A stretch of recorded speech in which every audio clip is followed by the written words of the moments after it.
بسم اللہ الرحمن الرحیم۔ السلام علیکم۔ ایک گاؤں میں ایک بوڑھی عورت رہتی تھی اور وہ بوڑھی عورت اپنے گھر میں اکیلی رہتی تھی۔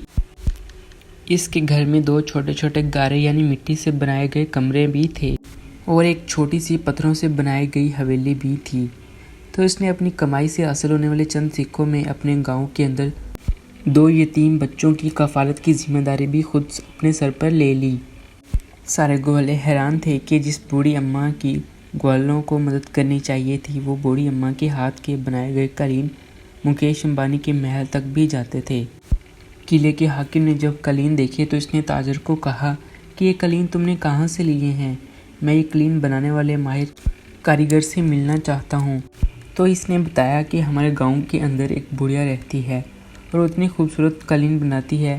تو یہ سن کر قلعے کے حاکم نے کہا، اے تاجر، تم اس بوڑھی اماں کو ابھی اور اس وقت بلا کر لے آؤ تاکہ میں اسے کچھ انعام دے سکوں۔ وہ بوڑھی اماں ابھی بھی بازار کے اندر ہی تھی، وہ ابھی تک گھر بھی نہیں گئی تھی۔ لیکن جب بوڑھی اماں نے یہ بات سنی تو بوڑھی اماں اسی بازار کے اندر ایک کونے میں جا کر چھپ گئی تاکہ وہ تاجر اسے تلاش نہ کر سکیں۔ بوڑھی اماں بہت خوددار تھی اور کسی کے ہاتھوں انعام لے کر اپنے ضمیر کو مارنا نہیں چاہتی تھی۔ بوڑھی اماں نے اپنی زندگی میں برے حالات دیکھے تھے، اپنے شوہر کو بھی کھویا اور اپنے نوجوان بیٹے کو بھی۔ لیکن یہ سب کچھ ہونے کے بعد بھی بوڑھی اماں نے کبھی کسی کا احسان خود نہیں لیا، حتیٰ کہ اس عمر میں بھی وہ گاؤں کے 2 یتیم بچوں کی کفالت کر رہی تھی۔ اس تاجر نے بوڑھی اماں کو پورے بازار کے اندر تلاش کرنے کی کوشش کی، لیکن وہ بوڑھی اماں اس تاجر کو نہیں ملی۔ وہ بڑا حیران ہوا کہ بوڑھی اماں کہاں غائب ہو گئی ہیں۔ اگر آج بوڑھی اماں اتنی خوددار ہیں تو ان کا انعام سن کر کیوں خود کو چھپا لیا ہے؟ وقت گزرتا رہا اور بوڑھی اماں کی قالینوں کے چرچے پورے راجستھان کے اندر ہونے لگے، حتیٰ کہ جب خریدار بازار کے اندر آتے تو وہ نام لے کر کہتے تھے کہ فلاں بوڑھی اماں کے ہاتھوں کے بنائے گئے قالین مل جائیں گے۔ لیکن اس بوڑھی اماں کے پاس اتنی طاقت نہیں تھی کہ اتنے زیادہ قالین بنا سکے۔ اپنے گھر پہنچی، وقت گزرتا رہا اور اسی طرح بوڑھی اماں کی زندگی کا گزر بسر انتک محنت کی وجہ سے بڑا اچھا طریقے سے گزر رہا تھا۔ ایک رات بوڑھی اماں نے اچھی خاصی کمائی اپنے دوپٹے کے پہلو کے ساتھ باندھ کر سو گئی، لیکن جب اس نے دوپٹے کو دیکھا تو وہاں سے سونے کے سکے غائب ہو چکے تھے۔ یہ دیکھ کر بوڑھی اماں رونے پیٹنے لگی، لیکن وہ بوڑھی اماں اتنی خوددار تھی کہ اس نے آس پاس کے پڑوس کو لوگوں کو بتایا ہی نہیں کہ میرے گھر چوری ہو گئی ہے۔ اس نے پورے گھر کو چھان مارا لیکن سونے کے سکے نہیں ملے۔ یہ دیکھ کر وہ بوڑھی سر پیٹنے لگ گئی کہ آج میری محنت کی کمائی کوئی چور لے کر گیا ہے۔ لیکن وہ بوڑھی اماں اگلی صبح خاموشی کے ساتھ قاضی کے پاس پہنچی اور قاضی صاحب کو کہا، صاحب آج دوسری مرتبہ ایسا ہوا ہے، جب میں صبح اٹھتی تو میرے کمرے کے اندر رکھے ہوئے سونے کے سکے غائب ہو گئے تھے اور مسلسل 2-3 دنوں سے ایسا ہو رہا ہے۔ میرے سارے دن کی کمائی کوئی ڈاکو لوٹ کر چلا جاتا ہے۔ آپ ہی کچھ کریں قاضی صاحب۔ قاضی نے اماں جی کو کہا کہ آپ کے پاس کل کتنے سکے تھے؟ میں سپاہی تعینات کر دیتا ہوں۔ یہ سن کر بوڑھی اماں نے کہا، بیٹا چوری تو چوری ہوتی ہے، چاہے 1 سکے کی ہو یا پھر ہزاروں سکوں کی۔ 10-15 سکے بھی میرے لیے بہت بڑی رقم تھی۔ یہ سن کر قاضی صاحب نے کہا کہ میں پورے گاؤں کے اندر یہ اعلان کروا دیتا ہوں کہ آج کے بعد کسی بھی چور نے آپ کے گھر کی طرف نظر بھی دوڑائی تو اس کا انجام اچھا نہیں ہوگا۔ قاضی نے اپنے سپاہی کو کہا کہ اس گاؤں کے اندر جتنے بھی چور ہیں ان کو جا کر کہہ دو، اگر تم نے اس بوڑھی اماں کے گھر ڈاکہ ڈالنے کی کوشش کی یا پکڑے گئے تو تمہیں عبرت کا نشانہ بنا دیا جائے گا۔ یہ سن کر بوڑھی نے کہا کہ قاضی صاحب آپ کو کیسے پتا کہ اس گاؤں کے اندر کون چور ہے؟ تو قاضی صاحب نے کہا کہ میں نے قاضی کا عہدہ ایسے ہی حاصل نہیں کیا، میں جانتا ہوں کہ کون کیا کرتا ہے، گاؤں کے ہر آدمی کی حرکت پر میری نظر ہوتی ہے۔ یہ سن کر بوڑھی فادت کے ساتھ اپنے گھر پہنچ گئی۔ بوڑھی اماں نے ایک دیوار میں چھوٹا سا سوراخ کیا اور سوراخ کرنے کے بعد اس نے اپنے سونے کے سکے وہاں ڈال دیے۔ سونے کے سکے ڈالنے کے بعد اوپر مٹی سے سوراخ بند کر دیا اور آگ کی تپش کی وجہ سے وہ جگہ بھی سکھا دی۔ اب بوڑھی اماں کو بھی محسوس نہیں ہو رہا تھا کہ اس نے دیوار کے اندر کچھ چھپایا ہے، لیکن بوڑھی عورت نے یہی نہیں جانتی تھی کہ چور بوڑھی اماں سے اور بھی زیادہ چلاک ہے۔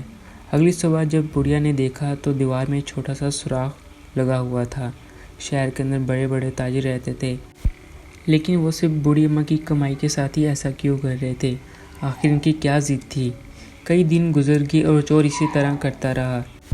اس بوڑھی اماں اٹھتی تو اس کے گھر میں کوئی بھی ڈاکو نہیں ہوتا تھا۔ یہ دیکھ کر بوڑھی بڑے پریشان ہو جاتی تھی، لیکن بڑی کوشش کے باوجود بھی وہ چور کو نہ پکڑ سکی۔ ایک ہفتہ تو بوڑھی اسی طرح کرتی رہی۔ ایک ہفتے بعد بوڑھی نے تاجر کو کہا کہ آج ایک ہفتے کی جتنی بھی میری کمائی بنتی ہے، جتنے بھی میرے قلینوں کے سکے بنتے ہیں، وہ مجھے دے دے۔ اس بوڑھی اماں نے سوچا کہ میں اب اس چور کو کیسے پتہ چلے گا کہ میرے پاس اب اتنی کمائی آ چکی ہے۔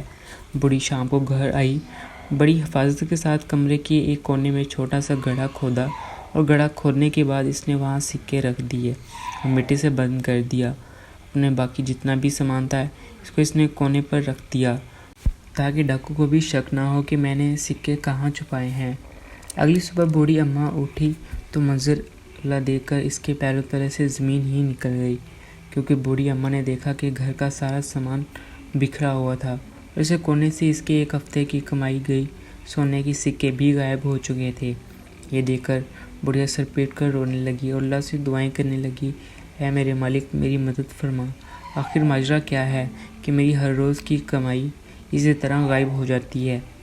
وقت گزرتا رہا اور اتنے میں ایک بار مکیش امبانی نے سوچا کہ سردیاں ختم ہو چکی ہیں، کیوں نہ گلیوں میں جا کر لوگوں کی حالات معلوم کیے جائیں اور دیکھا جائے کہ مکیش امبانی نے اپنے گھوڑے پر سوار ہو کر گلی سے گزر رہے تھے تو دیکھا ایک بوڑھی عورت آدھی رات کے وقت بھی اپنی جھوپڑی کے اندر اپنے آپ سے باتیں کر رہی تھی۔ مکیش امبانی حیران ہوئے کہ آدھی رات کے وقت ایک بوڑھی عورت کا جاگنا میری سمجھ میں تو نہیں آ رہا۔ مکیش امبانی نے کمرے کے دروازے پر دستک دی۔ بوڑھی اماں ایسا کیوں کہہ رہی ہیں؟ مکیش امبانی نہیں جانتے تھے کہ بوڑھی کے ساتھ آخر کیا ہو رہا ہے۔ جب اس بوڑھی نے دروازہ کھولا تو آگے مکیش امبانی کھڑے ہوئے تھے۔ اس بوڑھی اماں کے ہاتھ میں ایک ڈنڈا تھا اور دیکھ کر مکیش امبانی مسکرانے لگے۔ اس بوڑھی اماں نے ڈنڈا پھینک دیا اور کہا، اے نوجوان، آدھی رات کے وقت تم کون ہو اور یہاں کیا کر رہے ہو؟ تو مکیش امبانی نے کہا، اماں جان، میں مسافر ہوں، ادھر سے گزر رہا تھا، میرے پاس رہنے کے لیے جگہ نہیں تھی، میں نے سوچا کہ آپ ابھی تک جاگ رہی ہو۔ اس کے بعد بوڑھی اماں نے کہا، کیا تم نے نیا طریقہ ڈھونڈا ہے مجھے لوٹنے کا؟ یہ سن کر مکیش امبانی بھی حیران ہو گئے۔ مکیش امبانی نے فرمایا، اماں میں کوئی چور کرنے والا نہیں۔ یہ سن کر اس بوڑھی عورت کے آنسو نکل آئے اور کہا، حضور، میں بہت پریشان میں مبتلا ہوں، اس دنیا میں ایسا کوئی نہیں جو میری مدد کر سکے۔ یہ سن کر مکیش امبانی کو بتایا کہ پچھلے کئی دنوں سے میں سارا دن کا کام کرتی ہوں، شام کے وقت چند سکے کما کر گھر لاتی ہوں تو رات کو ہی کوئی چور یا ڈاکو آتا ہے اور وہ چرا کر لے جاتا ہے۔ وہ اتنا چلاک ہے کہ اس کو پتہ چل جاتا ہے کہ میں نے سکے کہاں چھپا کر رکھے ہوئے ہیں۔ حضور، آپ بتائیں میں کیا کروں؟ میں شہر کے قاضی کے پاس بھی گئی تھی، لیکن اس نے بھی میری مدد نہیں کی۔ یہ سن کر مکیش امبانی نے اماں جی کو کہا، بتائیے کہ کبھی آپ نے کسی چور کی آواز سنی یا ایسا ہوا کہ جس سے آپ کو شک ہو سکے کہ آخر کون چور ہے؟ تو بوڑھی اماں نے کہا، حضور، سارا دن محنت سے کام کرتے ہوئے جب شام کو سوتی ہوں تو کچھ نہیں پتہ ہوتا کہ مر بھی گئی ہوں یا سو رہی ہوں، صبح ہی آنکھ کھلتی ہے۔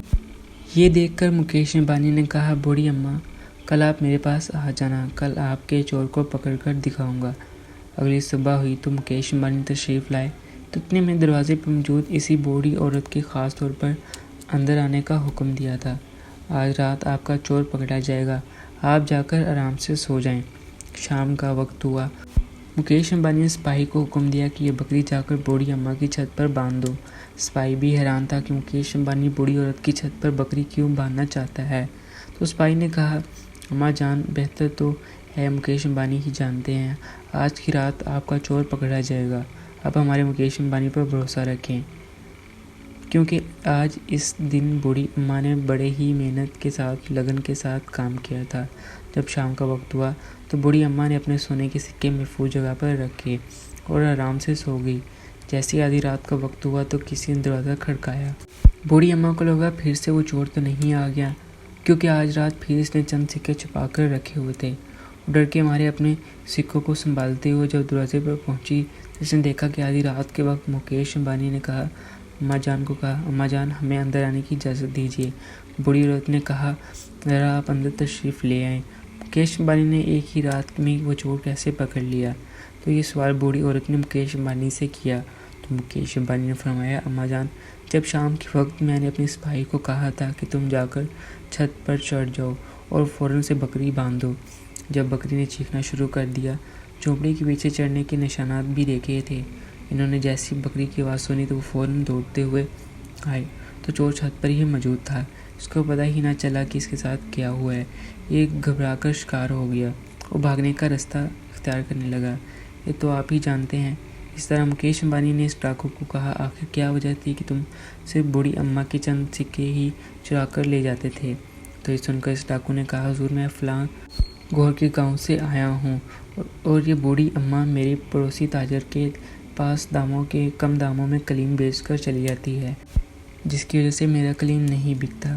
میں نے بھی سوچ لیا تھا اگر میں یہ قلیم نہیں بیچے گی تو میں اس کے اتنا ذلیل کروں گا کہ یہ کام کرنا ہی چھوڑ دے گی، اس لیے میں ہر روز آتا ہوں اور اس کے سکے چرا کر لے جاتا ہوں۔ بوڑھی عورت کو میں نے بدلہ لینے کے لیے یہ سب کچھ کیا تھا۔ یہ سن کر مکیش امبانی نے اس تاجر کو کہا، تمہیں شرم نہیں آتی کہ تم ایک بوڑھی عورت سے بدلہ لے رہے ہو، جس کا دنیا میں کوئی نہیں ہے؟ یہ سن کر اس نے کہا، حضور میں حسد کی آگ میں آ گیا تھا، آپ مجھے معاف کر دیں۔ مکیش امبانی نے بڑی ہی عقل مندی کے ساتھ اس چور کو پکڑ لیا، بوڑھی اماں کو انصاف دلایا اور یہ واقعہ پورے ہندوستان میں مشہور ہے۔